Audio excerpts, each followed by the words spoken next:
దేవునికి మహిమ కలుగునుగాక. ఈ దినం దేవుని వాక్యం, పర్వతములు తొలగిపోయినను మెట్టలు తత్తరిల్లినను నా కృప నిన్ను విడిచిపోదు. గమనించినట్లయితే గనక దేవుడు సెలవిస్తున్నదేమనంటే ఆయన కృప నిన్ను విడిచి వెళ్ళదు అనేసి ప్రభు సెలవిస్తున్నాడు.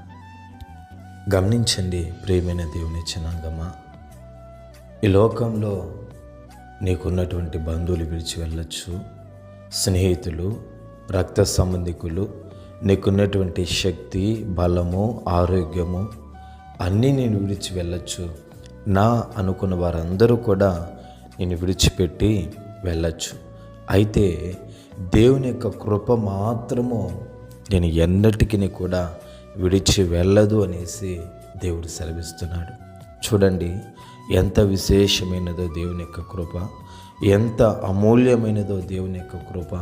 అంత మాత్రమే కాకుండా ఆ కృప అనేది దేవుని యొద్ద నుంచి వచ్చేది కాబట్టి ఈ లోకంలో అందరూ విడిచిపెట్టి వెళ్ళిన అది దేవుని యొక్క మహాకృప కాబట్టి నేను ఎన్నటికీ కూడా విడిచి వెళ్ళదు.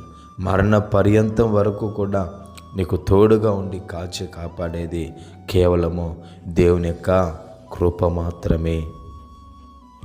కాబట్టి ప్రభు చెప్తున్నాడు, ఆయన కృప నేను విడిచి వెళ్ళదు అనేసి ప్రభు సెలవిస్తున్నాడు. కాబట్టి గమనించండి, ఆలోచించండి, దేవుని యొక్క కృప ఎంత విలువైనది, దేవుని యొక్క కృప ఎంత అమూల్యమైనది, దేవుడు ఎంతగా నేను ప్రేమిస్తున్నాడు, దేవుడు ఎంతగా నీ ఎడల జాలి పడుతున్నాడు, దేవుడు ఎంతగా నీ ఎడల కృపను అత్యధికంగా చూపిస్తున్నాడో ఒకసారి నువ్వు గమనించవలసిన వారమై ఉన్నాము.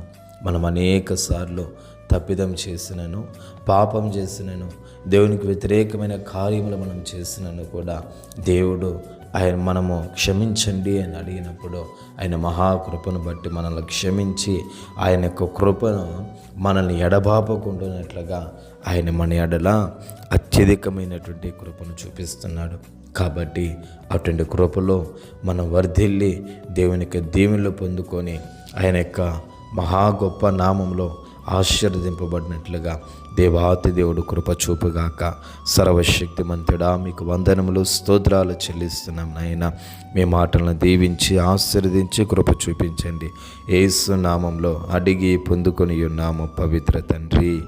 ఆమేన్, ఆమేన్.